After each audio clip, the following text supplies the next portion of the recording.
Bismillahirrahmanirrahim. Assalamualaikum warahmatullahi wabarakatuh. Wahai sahabat Syekh Mahraj yang dirahmati Allah Subhanahu wa Ta'ala, kedatangannya buat malaikat Jibril begitu gelisah dan takut. Siapakah dia? Malaikat Jibril memiliki kedudukannya yang tinggi di hadapan Allah Subhanahu wa Ta'ala.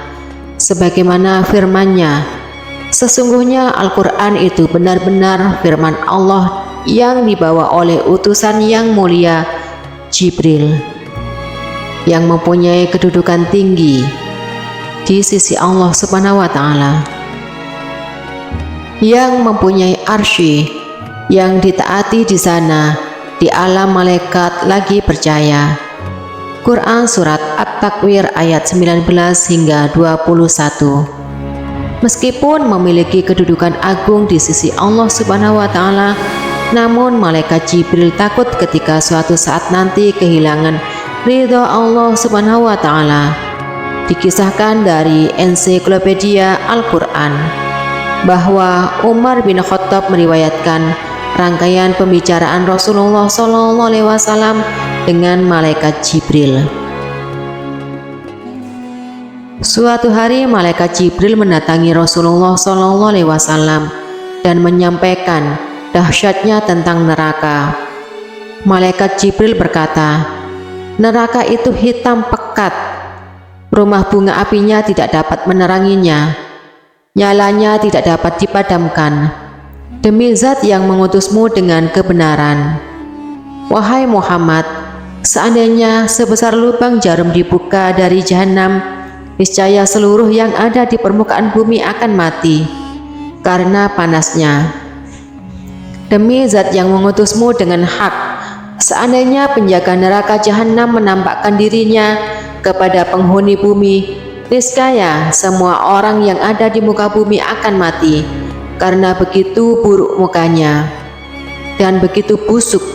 Demikian zat yang mengutusmu, seandainya satu mata rantai penghuni neraka yang panjangnya 70 hasta diletakkan di atas gunung-gunung dunia, niscaya gunung pun akan hancur berkeping-keping, bahkan bumi pun ikut hancur. Rasulullah SAW pun kemudian mengatakan kepada Jibril, cukup wahai Jibril, agar hatiku tidak gemetaran yang mengakibatkan kematianku. Setelah menceritakan kengerian neraka, Jibril kemudian menangis. Rasulullah SAW pun kemudian bertanya, mengapa engkau menangis wahai Jibril? Bukankah engkau punya kedudukan mulia yang dianugerahkan Allah Subhanahu wa Ta'ala kepadamu? Bagaimana aku tidak menangis? Aku lebih berhak menangis. Siapa tahu jika Allah Subhanahu wa Ta'ala yang Maha Mengetahui kelak akan memberikanku kedudukan yang bukan sebagaimana kedudukanku saat ini. Aku tidak tahu, mungkinkah aku diuji sebagaimana iblis? Dulu dia berasal dari golongan malaikat. Aku tidak tahu, mungkin aku diuji sebagaimana Harut dan Marut. Setelah mendengar kegelisahan Jibril, Rasulullah SAW kemudian ikut menangis. Makhluk mulia itu pun terus menangis hingga kemudian Allah Subhanahu wa Ta'ala mengirimkan seseorang malaikat untuk mendatangi keduanya, seraya berkata, wahai Jibril dan wahai Muhammad, sesungguhnya Allah menjamin kalian dari kemungkinan melakukan kedurhakaan kepadanya. Mendengar itu, keduanya pun merasa tenang. Malaikat Jibril kemudian kembali ke langit. Kisah selanjutnya dalam kitab Kusufi Salat karya Al-Hafiz Ibnu Rajab. Ketika Rasulullah SAW duduk bersama Jibril, langit tiba-tiba terbelah dan turunlah malaikat yang mendatangi keduanya. Ketika malaikat tersebut muncul, Rasulullah SAW melihat Jibril tampak menciut dan gelisah. Malaikat tersebut kemudian menyampaikan pesan kepada Rasulullah SAW. Ya Rasulullah, aku membawa pesan yang diutus oleh Allah Subhanahu wa Ta'ala kepadamu. Aku datang untuk memberikanmu pilihan. Jalani kehidupan Nabi sebagai raja atau sebagai hamba sahaya. Rasulullah SAW kemudian melihat ke arah Jibril. Malaikat Jibril pun kemudian memberikan isyarat untuk memilih hidup sederhana. Rasulullah SAW kemudian menjawab pertanyaan malaikat tadi. Aku mau memilih menjadi nabi yang hidup sebagai hamba sahaya, fakir, miskin. Pengertian malaikat tersebut kemudian pergi meninggalkan Rasulullah SAW. Dan Jibril kemudian lantas berkata, kejadian ini sangat aneh sekali. Rumah malaikat itu tidak pernah sekalipun turun ke bumi kecuali saat ini. Rasulullah SAW kemudian bertanya, mengapa engkau terlihat gelisah dan ketakutan wahai Jibril? Malaikat Jibril menjawab,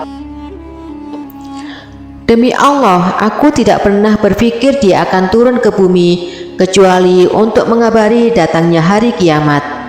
Siapa malaikat tadi? Tanya Rasulullah SAW. Dia adalah Israfil, sang peniup sangkakala. Jawab malaikat Jibril. Malaikat Israfil memiliki 600 sayap, sama halnya dengan malaikat Jibril. Namun satu sayap milik malaikat Israfil setara dengan 600 sayap malaikat Jibril yang disatukan. Sosok malaikat Israfil sangat takut kepada Allah Subhanahu wa Ta'ala. Saat dia melipat sayapnya yang besar dan luasnya ratusan kali lipat dari sayap malaikat Jibril, sehingga membuatnya Jibril tampak kecil. Ketika malaikat Israfil turun ke bumi, malaikat Jibril mengira telah tiba waktunya hari kiamat, dan telah tiba waktunya malaikat Israfil untuk meniupkan trompet sangkakala. Hal inilah yang membuat malaikat Jibril begitu gelisah dan takut. Makhluk yang begitu mulia di hadapan Allah, yakni malaikat Jibril dan Rasulullah SAW, tak terhindarkan dari rasa takut dan khawatir dari diri mereka akan kemurkaan Allah Subhanahu wa Ta'ala. Lantas, bagaimana dengan kita wahai manusia yang hina? Apakah kita masih ingin sombong dan angkuh?